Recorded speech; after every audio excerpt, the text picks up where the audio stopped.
Andrew, thank you for jumping in and spending some time with us. It's always good to have you be a part of our events. You and I got to see each other a couple times this year, which is unusual post-pandemic. And of course, we pushed forward for NFT.London to create 19 different types of NFT tickets. And you and your peers have so much to do with that happening. Not everybody's familiar with kind of your crypto NFT blockchain story. So maybe you could jump in, Andrew, and just give us a little background. How did you get involved in the idea of NFT ticketing? Obviously, I know you have a background with fan engagement, a lot of things around music and concerts, but NFT tickets, how did that happen? And where do you think the industry is at today? So maybe kind of your story into a state of things. And then I believe Mona would love to jump in and ask questions. Both of us have so many questions about NFT. Sure. And now we have a thought leader with us. Thank you, man. Appreciate it. Well, first off, thanks for having me. Great to be part of this. Very excited to be, part of NFT.London, the first one. And, I've been to 2 NFT NYCs. I'm based in New York, but excited to be back in my hometown in a month or so. But yeah, I've got over 20 years industry experience. Actually started off in festivals with Coachella and the Vans Warped Tour back in early 2000s, actually doing PR, but really seeing how festivals are put together. And, I went on to work at MTV for about 12 years, creating, plans for album releases. And that was really my strategy in creating long-term fan engagement, right? From a music video premiere to an album release to a performance at the VMAs. So when I'm looking at Web3, it's really creating that long-term fan engagement using the tech that we have today, right? Fans still want the same thing. So it was really back in 2020. I am by no means an OG in the crypto space. NFTs, I kind of started to learn about them back in 2020, really at a platform called Rally with community tokens, and using that coin to create transactional engagement, as well as that coin can get you gated access into a Discord or whatever it is. And probably 2020, right as COVID happened, I was booked on a lot of panels, and I got to meet Josh Katz, who is the founder at Yellow Heart, and got to be kind of around when Kings of Leon dropped their album. And I am not a creator, I'm not a musician, but I've always been a concert goer and a music of buying albums ever since my first concert when I was 11 years old. Pink Floyd in London, so that was a long time ago. Love Pink Floyd. I saw we're all Pink Floyd OGs. I saw Pink Floyd in '99 at in the San Francisco Bay Area. That was an amazing experience. It was David Gilmour or Roger Waters? 88. Roger Waters, and I think they had Robert Page come and play with them that night. I was 11. I can't remember too much, but it was 89 Docklands Arena, Delicate Sounds of Thunder tour. My brother. Does that make us old if we're a Pink Floyd? Yes. How old are three of us? If as far as a young person believes, the three of us are definitely old. But our parents think that we are still very young. Clearly, absolutely. Radicals. So when I got to really educate myself about NFTs in those early clubhouse rooms where I was spending like 20 hours a day and not seeing my family for months and months, ticketing always came up. And being part of that experience where it's hard to buy tickets, and if you don't buy that initial run and it's sold out, you feel like you're being cheated buying something that's way more price than the original ticket, right? And where's that money going to? And buying tickets outside, and is that ticket going to be real, or is someone going to be sitting in my seat? So really educating myself on blockchain ticketing kind of eliminates all of that.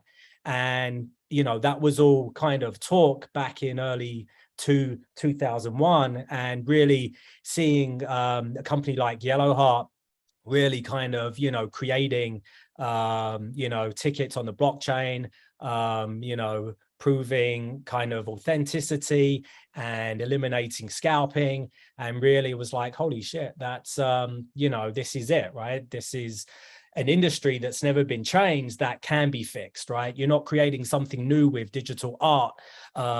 This is an industry that needed fixing. And I feel like Web3 is really that, tech today that can really kind of change that. Now you can obviously make tickets fun with animation. They could be collectible assets like you have with NFT.London, those amazing pieces of artwork. But expanding from that, just buying the ticket, to using this technology to give you utility, right? Like connecting your wallet, showing you have that ticket to give you other gated access and experiences, right? It's that super fan club now that you're creating by owning this ticket. Now you have the whole secondary market. If you wanted to resell that ticket, ongoing perks and utility and benefits go on to that next owner. The original stakeholders can get revenue back on that ticket, which has never happened. So it just all kind of makes sense. And, as a concert fan and goer for decades, I feel like, I can really give my creativity around how to create these campaigns for event holders and artists that want to get into ticketing space. We are early, I still feel a lot of, creators and event holders are still a little bit hesitant going 100% in, right? So the technology is there, but I feel like we need to mask it a little bit from the Web2 community. And I feel like that's why people still hold on to Eventbrite and some of those other platforms to really give users, you're coming to a conference, they're still getting educated. So they might not want to jump into that whole purchase flow yet. So let them in how they want. We're giving them a choice. You can buy your tickets either way, NFT or Eventbrite. But I'm hoping more people are really, seeing the value in kind of going to an NFT ticket. It's incredible. I mean, you really did a great job explaining the state of ticketing, and we're coming from really a traditional model with a lot of issues, like you mentioned. My goal as a journalist has always been to break this down for the 90% of the folks out there who are non-crypto natives. And I think I want to ask you to do that for us for a second. There was a time when owning a paper ticket was so nostalgic, right? And with this previous iteration of ticketing, people who were viewing their ticket in the app, they were still calling Ticketmaster and saying, can you send me a paper ticket because I want to save it? But with NFTs, you're once again having that opportunity to save that ticket now as digital art. But even going beyond that, will you get into maybe one step further as to telling the folks out there who are not familiar with this concept, what are some of those opportunities, doors, experiences that now that NFT ticket is going to open for the fans? Yeah, exactly. I mean, fans, it's been a way of life ever since Facebook and social platforms happen, where you're choosing what's the best profile picture that's going to represent you when you create your Facebook profile or your Instagram profile. The last couple of years, people have been changing that to their NFT that they've purchased, right? So it really kind of adds to your own identity. So I feel like you have that with NFT tickets as well. You're kind of showing people, I bought, I went to this event and this is my ticket, and it could be a profile picture, or you can post it on Instagram. So there's that kind of social pride that goes on with owning that collectible, which, I don't think I ever took a picture of a physical ticket and posted it to say, I was there. You're posting pictures there. But, yes, everyone kind of collects and kind of held on to their ticket. But it does go beyond that, as you said. So, you know, by holding this NFT ticket, you can get rewards and perks, right? So the artists are really looking at you as, this is part of my community, and this is someone that I want to reward and offer a surprise every now and again. So it can give you early access to future shows. It could give you, it could put you into a raffle for an upgrade by owning this ticket. You might get a airdrop of the actual performance the next day, or you might get airdropped a video from the artist. So there's lots of different ways that you can feel connected like never before to the artist or the event that you went to, right? NFT London, I hope if you got an NFT ticket, you're going to get, you know, clips of panels that you attended, or, you know, discounts to 2023, or just different perks. Maybe there's a discount room for you to get kind of merchandise that's only for NFT holders. So it kind of makes you feel connected, and you know, it would entice me to kind of purchase more and be more engaged with that kind, you know, than, you know, that event than just attending a regular way, because, you know, we're technologically connected now, so there's ways to engage. And, you know, as an event organizer and an artist, don't overpromise and underdeliver. So, you know, if you're putting out some benefits and utility, really make them something that you can uphold. And fans really, really appreciate that. You know, I love when I get an airdrop that I wasn't expected, or a piece of content that I wasn't expected, versus being promised something and waiting for it. And then if it doesn't happen, I'm probably going to just move on. And I'm going to ask this, and then I'm going to toss it to Ian, because I do want you to kind of touch on this too. I mean, it's without saying that blockchain ticketing is truly defining the next iteration of the ticketing industry, and the benefits that it brings for the venues, for the artists, are like nothing before. What does onboarding look like right now with some of the, if you will, the frictions that we're still have to work through when it comes to the blockchain? If you can briefly touch on that too. Yeah, I think onboarding has to be adapted to give fans the same purchase flow as they're used to with Ticketmaster and Eventbrite. So that's the only way that you're going to capture them. You're almost masking the kind of blockchain integration, right? So there's a lot of platforms. There's one called Relic, which really gives you that Web 2 onboarding feel. You don't really know you're buying a blockchain NFT ticket. So, giving people an option. Obviously, paying with credit card is the first kind of, key factor.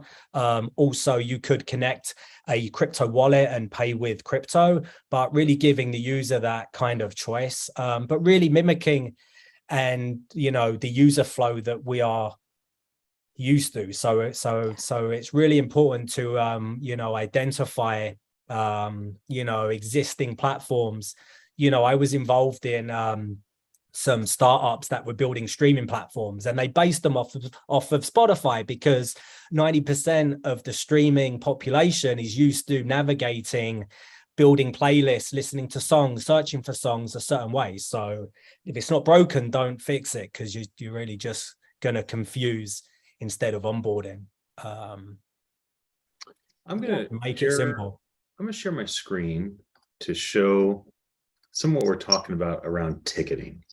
So with NFT NYC, we experimented with ticketing in 2019, February, our first event. We dove in and really tried it in February 2020. And there were some concerns around, how do you sell NFT tickets, and are they burned? Does that mean they're gone, or do they get a hold of? I mean, there's a lot of things around it. We were a little less innovative in the last couple events, although we tried different things. But this year for NFT London, we really have put together something that we think the community will enjoy. So if somebody gets a VIP ticket, they get, when they use it, one of 3 different X copy artworks is revealed. Or if they get a general admission ticket, once it's been used, one of 16 different copies are revealed. Now, this happens to be built with powered by Yellowheart. So this is our event page giving a native experience leveraging Yellowheart's tech stack. And if somebody says, well, I don't want an NFT ticket, I just want to buy a ticket, then they can do that through this link, which kind of looks again like it's ours, but ultimately it's Eventbrite. So I wanted to show that to tie to our conversation about, you have to make it easy for people. So if they go on an event site and can register natively, but it's really Eventbrite, or they can buy an NFT ticket natively, but it's really Yellowheart, then that's a big benefit. Ticketmaster is not the only ticketing company, and Flow certainly is not the only alternative to Ethereum. There's a lot of blockchains. There's a lot of ticketing companies, but there's big news that came out around Ticketmaster and Flow the last couple of days. And so my question to you, Andrew, as we kind of get to wrapping our conversation, help people understand how many options there really are, right? People are not limited to only Ticketmaster and Flow, or only this organization or this blockchain. Can you just expand people's minds? Because you've seen a lot of things around this industry, and just help folks understand how extensive the different opportunities and flexibility are around ticket innovation. Yeah, I mean, there's a lot of options out there. It really comes down to internal relationships and who can land that big account. But I think the way that NFT London partnered with Yellowheart to really integrate their software onto NFT London's website is really where event holders and artists really want things to live. It's they want to be able to, one, have that traffic, but I think it's more of a sense of ease from the purchaser, that they can buy it and everything's on that client's website. Same with the artists as well. Yellowheart's done a great job gamifying it, so I think the fact that you have a reveal from which kind of ticket tier you are purchasing, and those are one of the best visuals I've seen. The animation is amazing. Those are pure collectible assets, right? Those are from some established NFT artists. So I think if you can grab one of those, you're sitting on a nice gold mine, and some real sense of collectability. But you really just have to know your client and offer them what they want. They want some really good back-end analytics. So, platforms that really offer some really good data insights into who the audience are, I think is key. Letting them be able to control some of that and have really in-depth access, I think is key. So it's really providing your event holders with some of that functionality that they can control, and knowing the audience, I think, is key as well. So definitely make that available. And I think Web3 allows you to learn that on multiple levels, because your NFT ticket can really travel from owner to owner. So continuing to understand who the owners are, what they're using it for, whether they're just collecting it or whether they're accessing some of the utility, I think is really good learning for platforms and also event holders. So I think continuing to build and give event holders and fans what they want is really going to be key to who's going to be here in the next 5 years in terms of ticketing platforms. Yeah. Well, I'm going to share this banner of us so people know how to find you. Andrew, thank you for being a part of another one of our events. We are always thankful that when you come and participate and share with the community. You have a deep insight, not just because of Yellowheart, not just because of other things that you've done in the past, but you're actively in it, right? This is really your focus, is what's possible with Web3 around changing the ticketing industry and doing it for the benefit of all parties involved. Mona, thank you for joining Andrew and I. Thank you for having me. Thank you, Andrew. Thank you, Mona. Great to meet you. Looking forward to meeting you in London.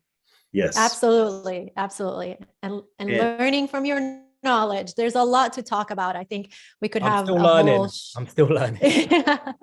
I've done lot to talk. I've done 500 of these interviews, and I am so behind. I need to catch up. All of 2018 and 19, I had no idea what anybody was talking about. I'm like, I don't understand. I kind of understand now. We have to simplify things now, yeah, you know. You got to simplify things. That's what we're here to do. That's what we are here to do. Absolutely. Well, for anybody that's watching us, thank you for your attention. And come join us at NFT London, November 3rd and 4th. I'll be back again with another one of these conversations very soon. Thanks, guys.